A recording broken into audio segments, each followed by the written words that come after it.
Assalamu alaikum, everyone, and good afternoon. Thank you for joining us for our webinar on building with nature, addressing deforestation in the built environment. The webinar today is brought to you by the Emirates Green Building Council in collaboration with Jordan Green Building Council.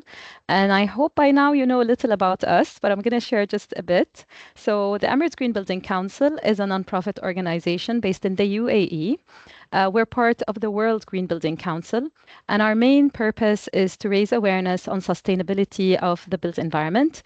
My name is Lana Abu Qalbain, and I'm from the technical team of the Emirates GBC. With that being said, today we have a very exciting topic to mark the International Day of Forests. And I'll leave the floor to Dalia Wajdi, the Service Lead Sustainable Development and Healthy Living from WSP Middle East, to tell you a little more about it and to lead the discussion with experts on the subject matter. Thank you. Thank you very much, Lana. And thanks everyone for joining us today on this exciting topic and webinar.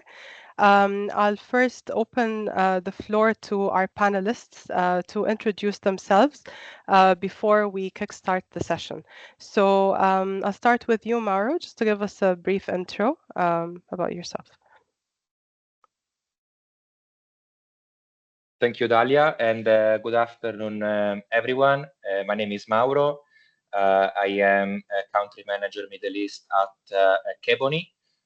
Kebony is a Norwegian company that specializes on the production of sustainable and durable natural wood for outdoor applications, such as decking, cladding, ceiling, roofing, and more. We have been present in the global market since several years, including the Middle East. Our regional operation is based in Dubai, and we focus on engaging with industry professionals, such as architects, landscapers, developers, and main contractors, to make sure enough technical and commercial support throughout the entire project stages, from design to tender to installation. Thank you. Thank you, Mauro. Mr. Mohammed Asfour. So I'm Mohammed Asfour. First of all, I'd like to say how pleased I am to see Jordan GBC and Emirates GBC working together on such an important topic. My involvement in the built environment started in 2009 when I co-founded and chaired the Jordan Green Building Council. Then a year after, together with Emirates and Qatar GBCs, we founded the MENA network. Then I also joined the World GBC board. And together with the Emirates GBC at time, I always remember Saeed as a dear colleague. I currently chair an NGO called Wadi, which is all about ecosystem restoration and development. And I'm focusing more and more now on biodiversity. Thank you, Mr. Mohammed. And over to you, Mr. Bülent. Good afternoon, everyone. My name is Bülent Güler. I'm the general manager of the company named Desert here in UAE. The company Desert itself is the manufacturer of the region's most sustainable building material, which is called palm strand board. We call it PSB. It is quite a similar product to OSB, which is a wooden-based structural panel. This is crafted from mainly annually regenerated date palm fronds, which is called biomass, but for us is a bioecological waste. Our company is founded in 2011 and driven with the most ambitious vision of transforming abundantly available raw materials of this geography into an innovative and sustainable solution. I'm in this industry since more than 15 years in wood-based panel industry. So I'm really happy to be a part of this very ambitious project. And by far, I can say that the company itself is the one and the only unique solution of a wood-based panel production without cutting down any trees, which means deforestation. Thank you very much for the intros. So just to shed some light on the topic that we're here to discuss today around addressing deforestation and the built environment, as many of you might be aware, this month we celebrated the International Day of Forests. It was a day that reminds us that the built environment and nature are not two opposing forces. It's two things that really should work in harmony. And as cities expand and the infrastructure grows, we face a critical challenge, which is how do we meet the needs of the urban development while protecting our forests and ecosystems? We watch this over the news and every day, seeing the effect of climate change on our forests, on our natural ecosystems, and vice versa. Hence, it is a very important topic to touch on and very important to even understand the solutions and what we can do around it. The term deforestation is not just the loss of trees. It disrupts biodiversity. It accelerates climate change. It weakens our resilience against extreme weather conditions. And in regions such the Middle East, as the Middle East where we live, water scarcity and extreme heat define our landscapes, and they impact the deforestation. Trees for us are a natural cooling system. They reduce dust storms, they combat desertification, and by rethinking the way that we design and build and source materials, we can really shift this from being a problem to trying to solve this and lead the solution. Where I think all of us can take part. So whether we're developers, architects, consultants, policymakers, we all have a responsibility to drive change. And it's with things such as procurement practices, stricter regulations, prioritizing regenerative materials and sustainable material choices. All of this can contribute actually to how we can solve this problem. Here in the UAE, there's a lot of commitment to afforestation, to native plant conservation, and to green initiatives, whether it's from mangrove restoration projects or to even integrating green infrastructure in the city planning. These are all great examples of how we can restore ecosystems in this climate. Now, the question that we will start to think about is how can we build in a way that not only reduces harm, in a way that contributes positively to nature. We should think of regenerative solutions and of other solutions that we will discuss today with the panelists in order to approach this problem better. So let today be a call to action, and let's hear more from our panelists on this interesting topic. I'll start with the first question to our panelists, and we can again start with you, Maro, on this. How does your work directly contribute to reducing deforestation and promoting sustainable alternatives in the built environment? Thank you, Dalia, for your question. Well, Kebony is a product that is sourced from certified forests. So all of the raw materials we used are FSC and PEFC certified. And this is one aspect that helps.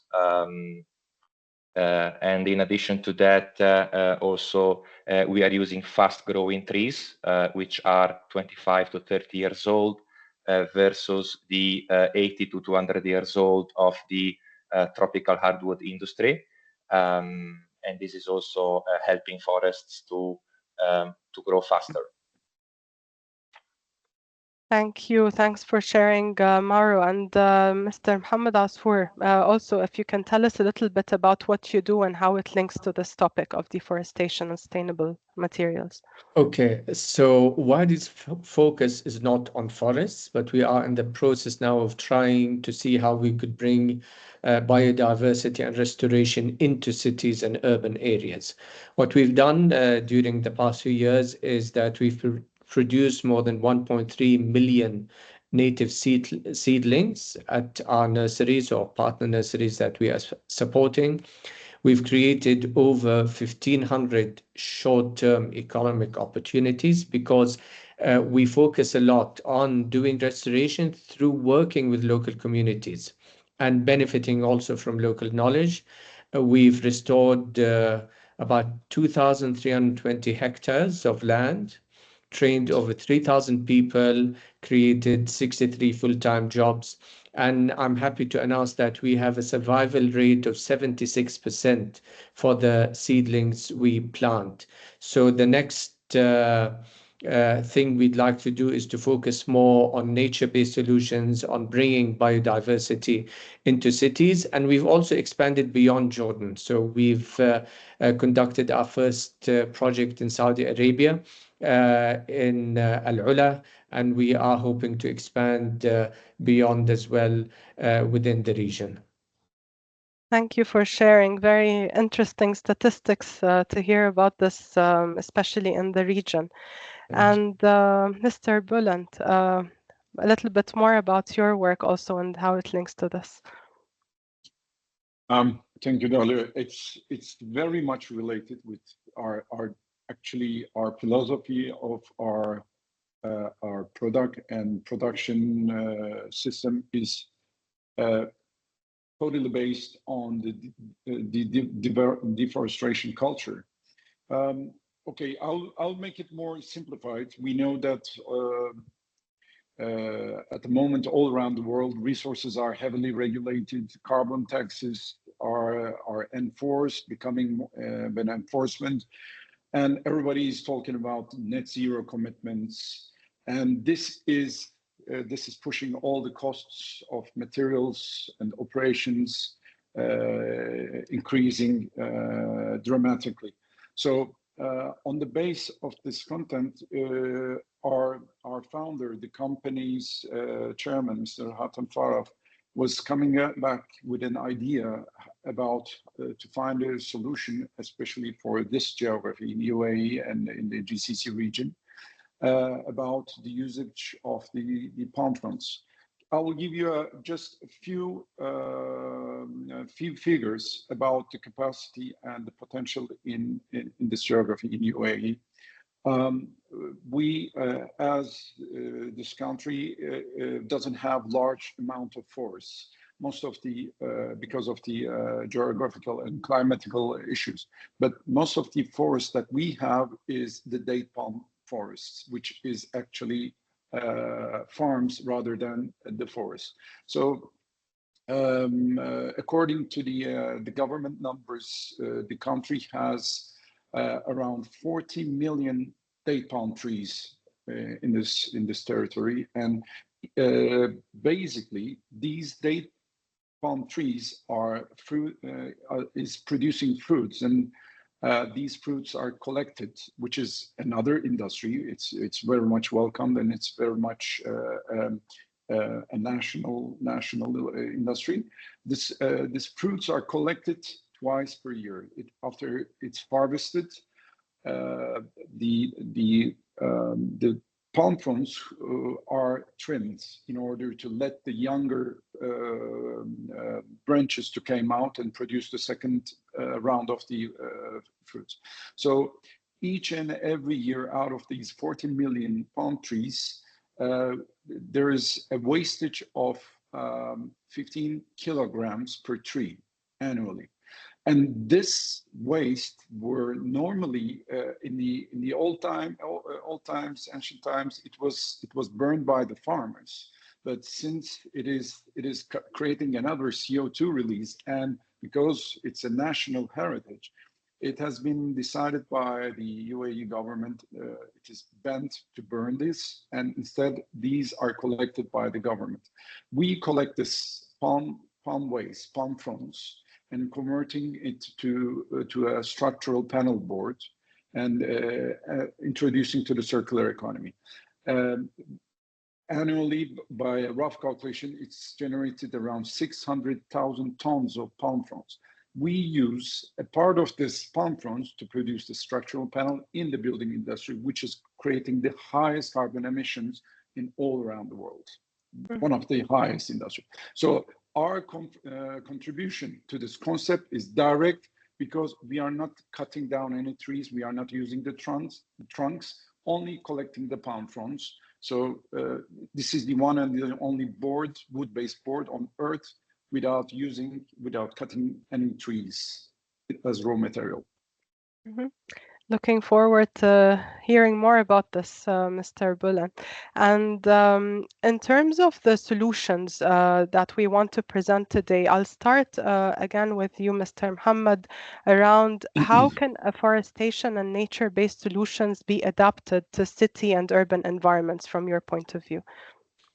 Thank you. So unfortunately, with urbanism, all what has happened during centuries or millennia of human history is that forests have perceived to be something that we need to conquer, not something to adapt and to live with.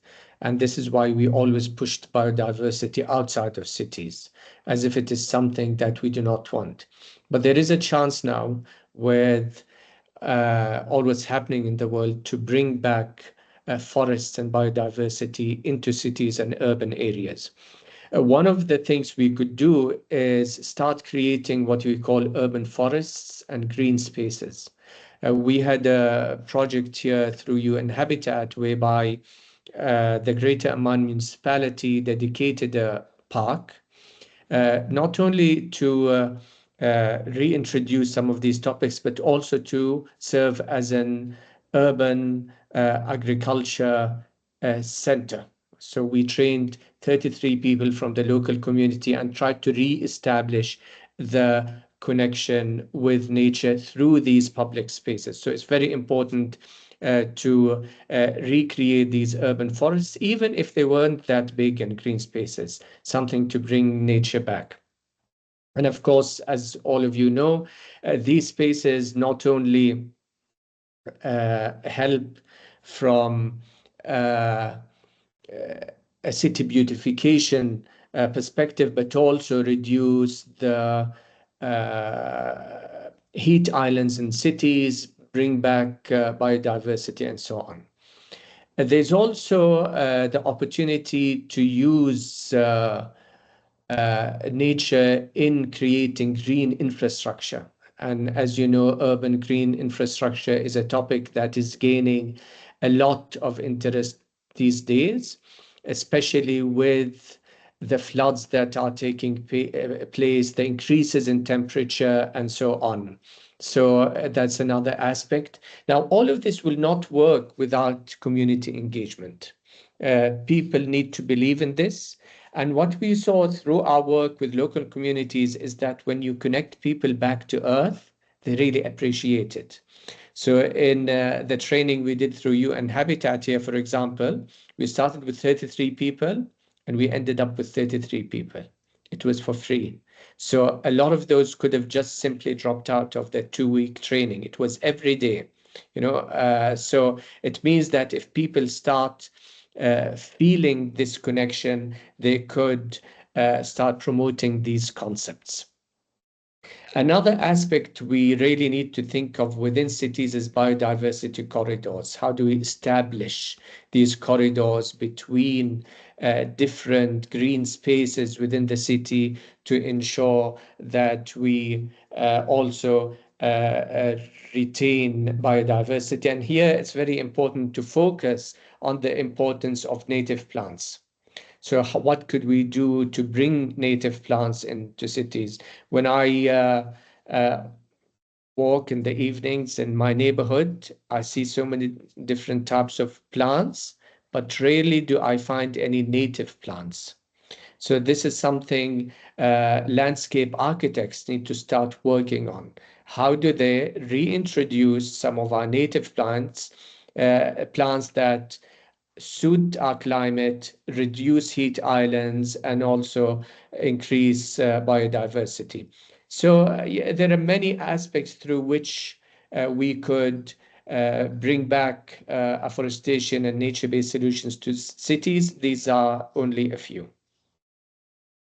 100% humans, we all have this tendency to connect to nature. So seeing much more of it is definitely a positive. Mr. Bulent, how does repurposing tree waste into construction materials reduce the pressure on forests? And how do you see it also supporting the UAE sustainability goals from the work that you do? Thanks for the question. I will I will answer it in the backwards. First, let's talk about its contribution, our product's contribution to the UAE's net zero vision. First of all, we are promoting with our product usage. It is automatically promoted a green manufacturing and waste reduction. This is number one. And we are all aware of UAE's green diversification program. This is very much overlapping with this program. Secondly, we are transforming an agricultural bio-based product into a valuable material. So it is also contributing the circular economy. We just use a waste material and reprocess it and convert it into a very sustainable, environmental and human-friendly, natural structural building material. So this is contributing to National Waste to Resources program of the country. And thirdly, we are the embodied shape of the local manufacturing support, because as we all know that UAE has an objective to grow in the national GDP by 4 to 5% in this program, and national exports to be improved to 25 billion dirhams by the year 2030. So our plant is erected in the Abu Dhabi Kezat free zone, and we are just nearby the Khalifa port. A big part of our production is also exported.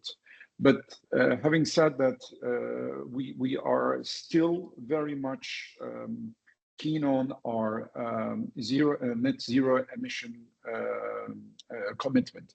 How we do it? Actually, the product's raw material itself, I mean, our product has two main raw materials. It is the palm fronds and the chemicals. So the chemicals are universal products that the majority of the industry is using. But what we make it different, majority of the industry is using uraformaldehyde, which is a cancerogenic chemical and also allergic chemical, which is limited globally by emissions rating. So normally in the wood-based panel industry, especially for the furniture industry, nowadays the regulations are enforcing you to use E1 emissions. This is the formaldehyde content.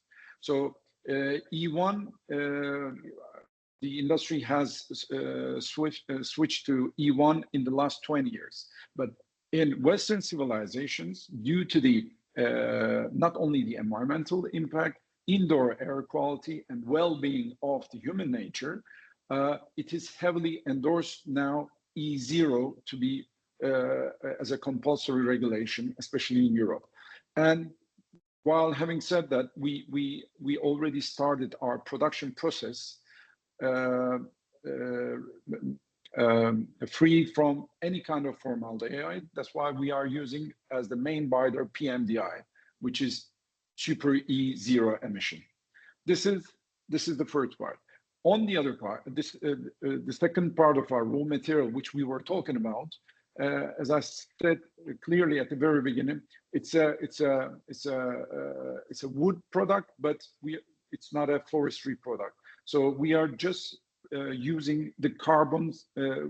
Our raw material is a carbon sink.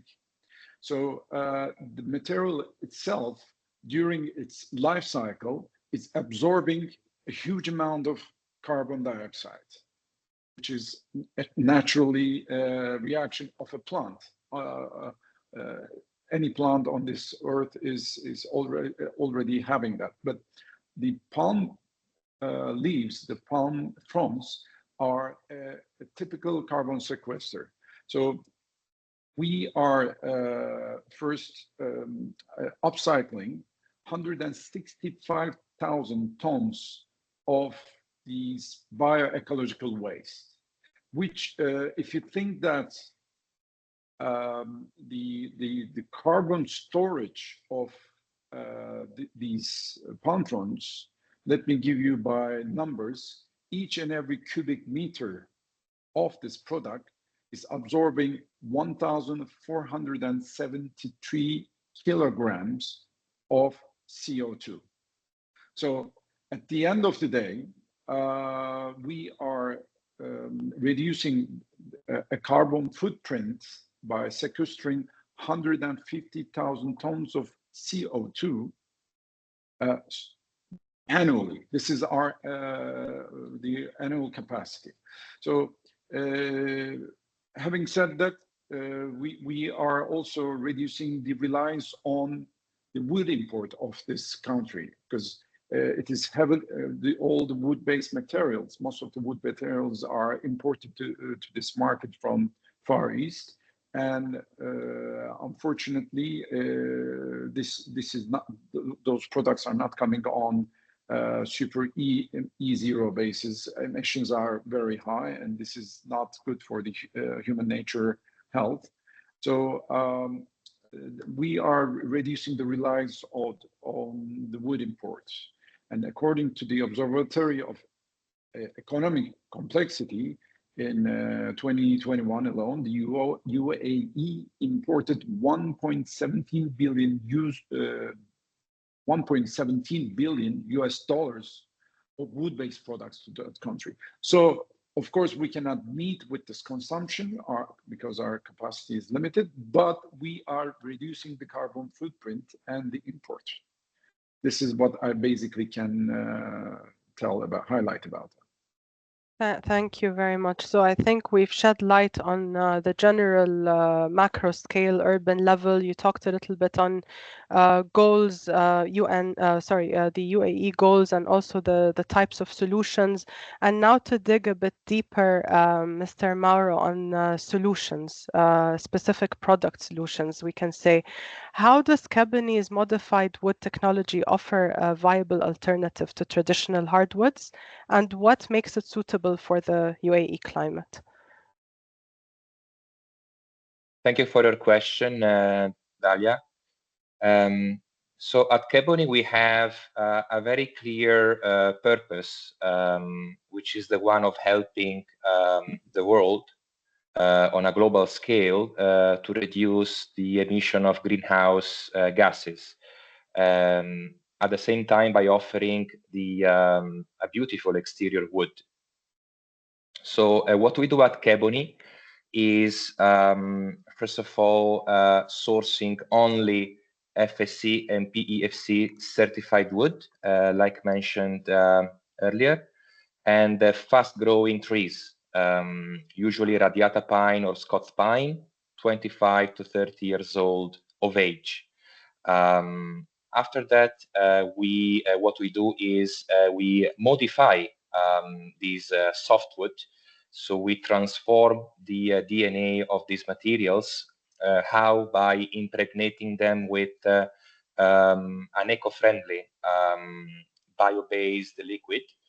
And so what the liquid does is penetrates into the fibers of the wood and changes the wood cell structure, so makes it stronger, so strengthen the structure of the wood, and the result is a very durable, dimensionally stable and strong wood that can perform the same, if not better than the tropical hardwood. However, with a significantly lower impact when it comes to CO2 emission and deforestation. Why? Because when it comes to CO2 emission, we have about 20 times less CO2 consumption compared to that of IP hardwood, for example. And the low deforestation is thanks to the young trees that we're using, which, as I mentioned earlier, is 25 to 30 years old, while when it comes to tropical hardwood, the average is between 80 to 200. So, and then about your second question, How is Kebony suitable for the UAE weather that, as we all know, same as the GCC weather, or let's say more extended, the Middle East weather can be very hot during summer. It can be dry, but also humid if you're next to the sea. So Kebony has, thanks to the modification process, has the ability to stay and remain stable in the long term, even in hot, dry, humid weather conditions, without cracking, warping, or needing a continuous, constant maintenance. One more characteristics of this material is the low moisture absorption. So it is significantly lower compared to other alternatives. And so that means in practice that it expands and contracts far less compared to traditional alternatives. One more aspect is the durability. So Kebony scores durability class 1, which is the highest on the scale. That's durability class 1 according to EN 350. And so that means that it is highly resistant to rot, decay, and also termites, which, as we know in this region, can be an issue. Last but not least is the life span, so the expectancy of life of this material that goes well above 30 years, which means even in harsh weather conditions, which means lower maintenance and the lower replacement cost. However, to conclude, the real strength of this material is what we don't see. So when we use Kebony wood, we are storing CO2 into the wood itself, keeping it out of the atmosphere for the entire life cycle, which is above 30 years. And because this material comes from responsibly managed forests, we also protect biodiversity and support sustainable forest management. This is how we believe we should use wood as a tool for climate responsibility. Thank you for the insights and interesting information as well on the material. Moving on to policies and incentives, Mr. Muhammad, what policies could accelerate afforestation and responsible land use in the region from your point of view in order to make them more resilient to climate change in light of the events that we are exposed to now? Thank you. There's a lot that policymakers could do to accelerate afforestation within the region. And here we need to take into account the fact that within MENA, there are different climatic zones. So what works within a certain climatic zone might not work in another. And sometimes when you see green spaces, meaning grass and so on, this would be the opposite of green as a concept. So the idea is not always to it needs a good understanding of what could be done in order to bring back afforestation to the region. However, one of the things that all can do throughout the region is having green spaces included in zoning regulations. I can see that at least in Jordan, as an example, a lot of prime agricultural land is planted with buildings instead of trees. Municipalities need to make sure that people dedicate certain amounts of their land to green spaces. This is something that should be also included in building codes. Things like green roofs, green walls, etc., should also be integrated into building codes, taking into account again the different characteristics of different climatic zones within the region.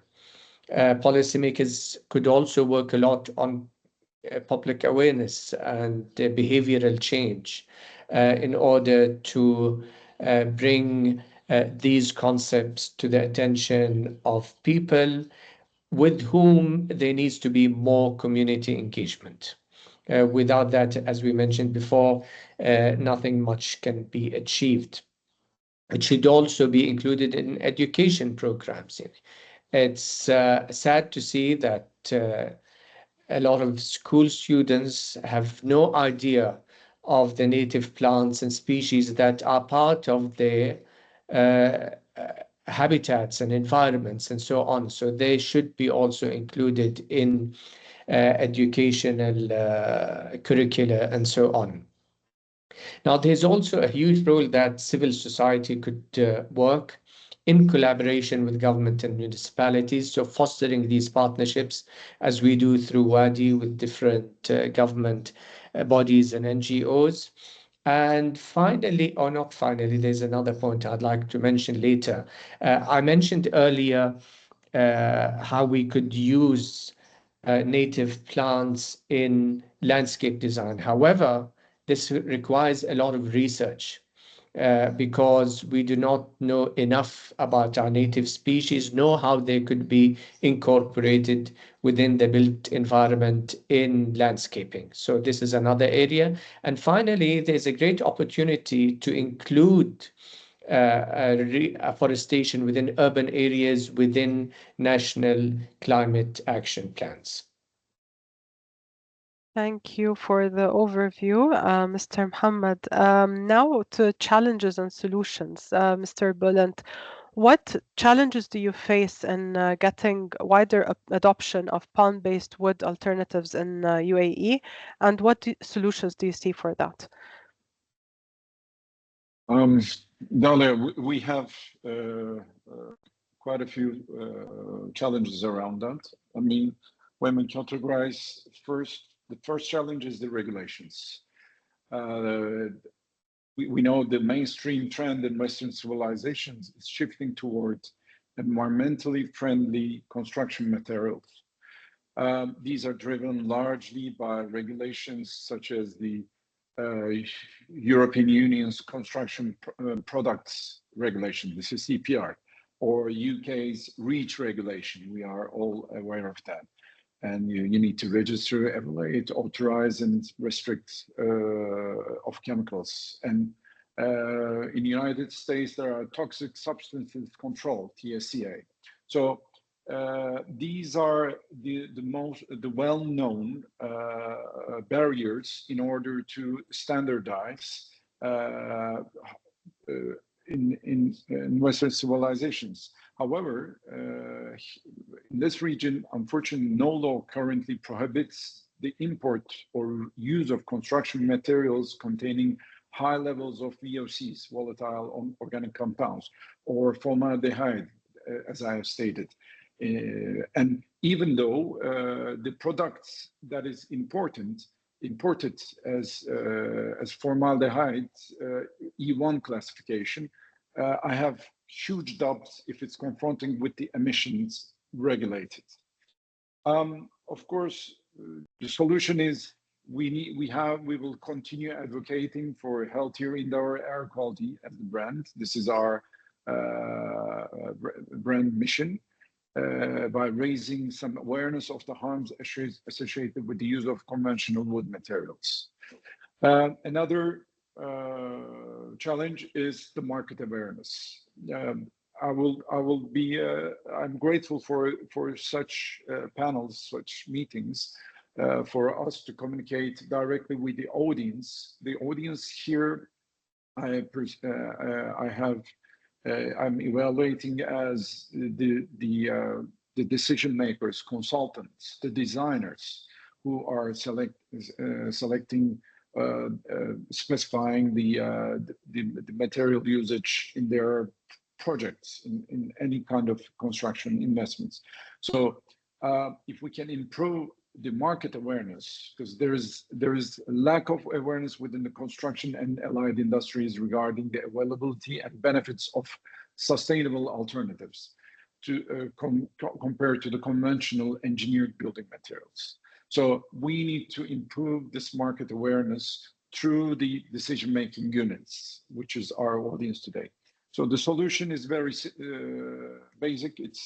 We need to continue to communicate ourselves, express ourselves, educate the young students, the future decision makers, with campaigns to spread the awareness about our products, any sustainable product, especially locally produced materials. And we would be advocating for sustainable building solutions by participating in regional and international forums, engaging in key industry summits, sustainability conferences, and global design exhibitions. This is what we are aiming to do. The third, of course, challenge is our production scale, but this is our internal issue. I mean, even though we are improving with our capacity, we produce 6,200 ESP boards on daily basis, which is not a small quantity, but yet we cannot confront with the whole consumption. Our scope is to fulfill UAE's construction industry need for any kind of sustainable building materials. So we will be continue pushing forward for that, investing in R&D and collaborating with industrial experts to enhance the product strength and scale up our production, ensuring that we meet the growing market demand. This is one of our missions. And lastly, the main challenge is, of course, the competitive pricing with the imported products, because as the region is a very price-driven industry, the construction industry in this region is very much price-driven. The buyers, the customers in the Gulf region, they are always looking for the best price. But in our case, the sustainable products is because of the scale of economy, the cost of such products is not at the level at the mainstream, which is commodities. They are mainly produced in the Far East with different technologies. There are serious advanced technology users in those regions as well, but not all the products that is imported used in the Gulf region is confronting with these kind of requirements. So about this challenge, we are demonstrating our customers in the region the unique characteristics of our palm strand board, such as its superior strength, moisture resistance, versatility, reusability, zero formaldehyde content, fire rating. These are enabling the boards to outperform compare to cheaper wood-based panel alternatives. And when the lifetime ownership calculation has been done, our product is always very much competitive with the rest of the conventional products in the market. This is what I can share. Thank you very much. And as you were describing this, I think I see it where we are today is maybe a much better place than where we were a few years back, when we didn't have as many options and products and solutions that care about the environment and about our health as well. So hopefully with more awareness, we will be moving in the right direction. Yeah, Mr. Mauro now, what steps do you think are needed to make sustainable wood solutions like Kebony more mainstream in the UAE's public and private sector projects? Well, to make Kebony wood more mainstream in the Middle East in general, I believe we need to focus on a few action points. Number one, awareness and education. So to engage in activities that inform, educate students, architects, developers, contractors, by sharing knowledge about the life cycle benefits of using such materials, which means low maintenance, long durability, long life expectancy. So it's not just about what you pay as an upfront cost, but it's more about the long-term value that you receive back and the environmental impact that you generate by making a choice. So we have been engaged in arranging and participating into workshops, fairs, exhibitions. We believe that this is the way to bridge the gap, the knowledge gap with the different stakeholders. Number two, policy and regulations, which means integration of sustainable materials into building codes and procurement policies as well. So to develop procurement guidelines that require sustainable materials based on international standards, such as FSC, PFC, but also EPD. So as you may know, EPD is a systematic assessment of the impact on the environment that a product life cycle has. And the purpose is to provide a transparent and standardized information about the performances of the product, or about the way the product, the raw materials of that product have been sourced, the way the product has been produced, and the way it has been shipped and installed. So the entire lifestyle from raw material until the end of the life. Number three is to focus on public sector. So to incentivize the use of sustainable natural materials in public areas, public parks, boardwalks, educational facilities. We believe that these visible applications will help normalize and validate the material itself, so that at the end, if it's suitable for a public project, it becomes attractive also for the private sector. Fourth and last but not least, incentives. So to offer incentives and the recognition to developments that use sustainable materials and create events, awards, or highlight the importance of the project somehow, and promote it through medias. In conclusion, we believe that it's a shared task. So we as an industry can offer or suggest solutions. At the end, however, the change happens when all decision makers feel well informed and comfortable to make the right long-term choice. Thank you, Mr. Mauro. And as we come closer to the end of the session, I'd like to ask a question to all of our panelists. If you would push one immediate action to reduce deforestation's impact on the built environment, what would that be, Mr. Muhammad? Okay, so the first thing I'll do is I'll encourage people to have a voice through joining organizations like the Emirates GBC, like the Jordan GBC, like Wadi, because collectively we could do more. And then through these organizations, you could spread awareness, work on advocacy, and also empower people who would like to be part of this positive change. Thank you. And Mr. Bulland? I'm fully in line with Mohammed's comment.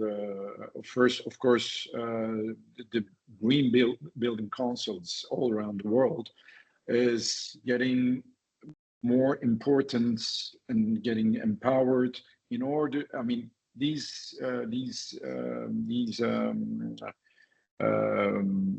organizations are natural ambassadors to bridge between the producers, the sustainable building material producers, and the consumers through the decision makers. So empowering, supporting these kind of organizations is the key first. And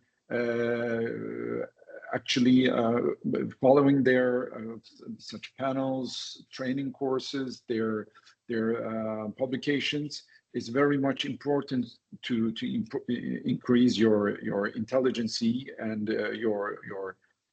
to make up your mindset.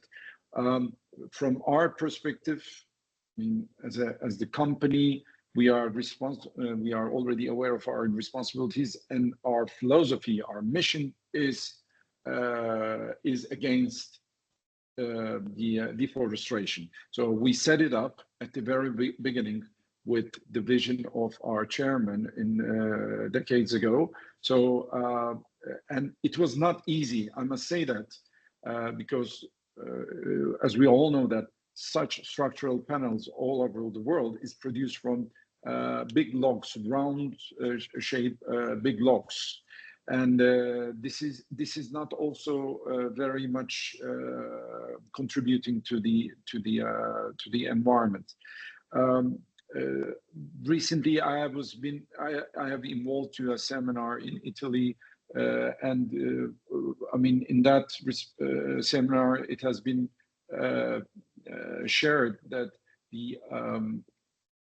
there's a direct link with the world population and CO2 emissions, and we are at the level of 10 billion tons of CO2 emission, which was expected to be reached at 2050s.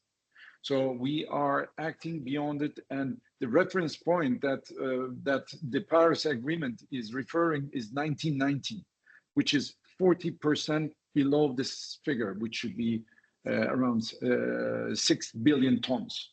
So in order to reach there, we have to move forward and react the conventional way of constructing, because this industry is one of the sources that is creating, unfortunately. Mr. Mauro, your closing remarks on actions. Well, I would introduce the requirement of using certified sustainable wood, FSC and PFC, in all new construction projects. So to make CO2 and deforestation impact level part of the decision-making guidelines across the project phases and stakeholders chain. And as a result, we would love to start receiving questions from our customers, such as where does the material come from? What is the long-term impact on the environment of this material? How long will it store CO2 for? What's the impact on the next generation? So making these questions a standard in early planning would change everything, from how we source the materials to how we build. So in conclusion, it's not just about promoting a brand or a product, it is more about shifting a shift in mindset from short-term cost to long-term impact, from individual project to collective responsibility. 100%. Thank you so much to all our panelists for your valuable insights and for the discussion today. We do have a few minutes to open the floor to questions. So I think there are a few that came through the chat. Lana, do you want to maybe take a few of those, or? Yes, sure. Thank you, first of all, Dalia, for beautifully moderating this session, and thank you to the experts for all their insights. So let's go to the first question. And I think, however, it was somehow answered in the chat. So I'm just going to move on to the second one, to Desert Board.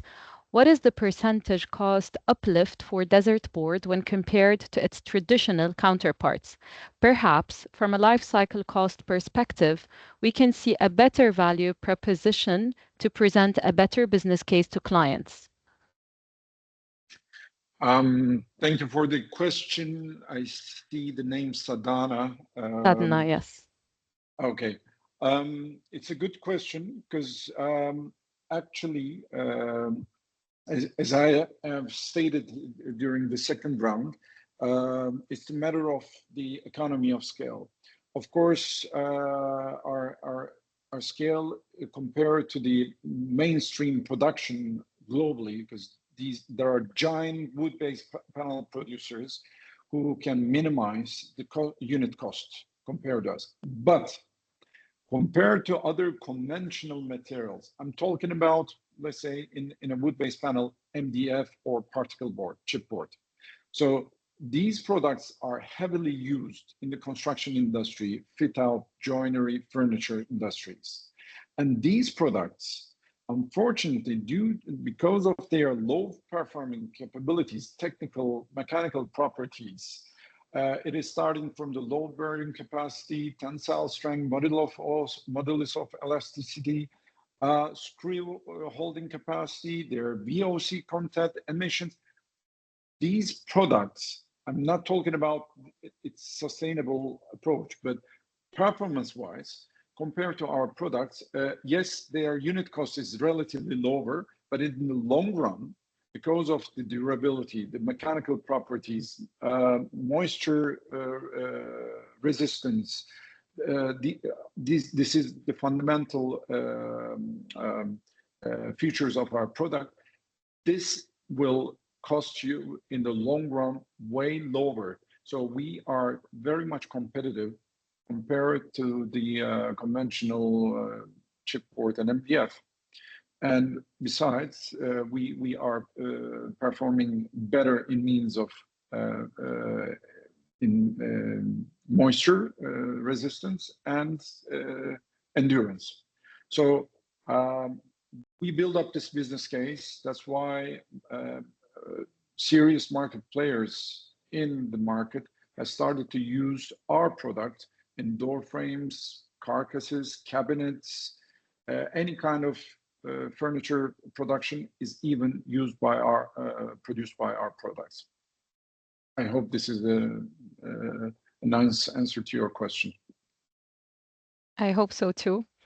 Anyways, we have just 3 minutes left. There's a suggestion on using green canopy solutions. I think most of you can see it in the chat.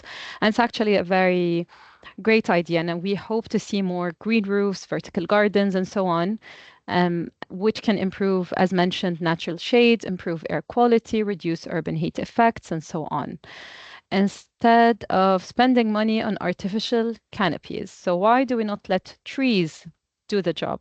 Maybe that's a question for us to think about. I see that Mr. Mohammed has posted his LinkedIn. In case any of you have any questions, feel free to connect with any of the speakers. I advise also Mauro, Belent to put your LinkedIn profiles if that's a way through which you wish people to connect with you. And I guess with no more questions to go, we can end our webinar. Thank you so much for your time and for attending. Thank you, Dalia, Mauro, Mohammed, and Belent, and I hope you have an amazing rest of day. Thank Thank you. you. Thank you. Thank you, Thanks a lot. everyone. Thank you very much. Bye-bye. Bye.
Group 11. Let me put it on my calendar out tomorrow. Most probably. I need to know that. Please, in such case, just drop me a calendar, because sometimes I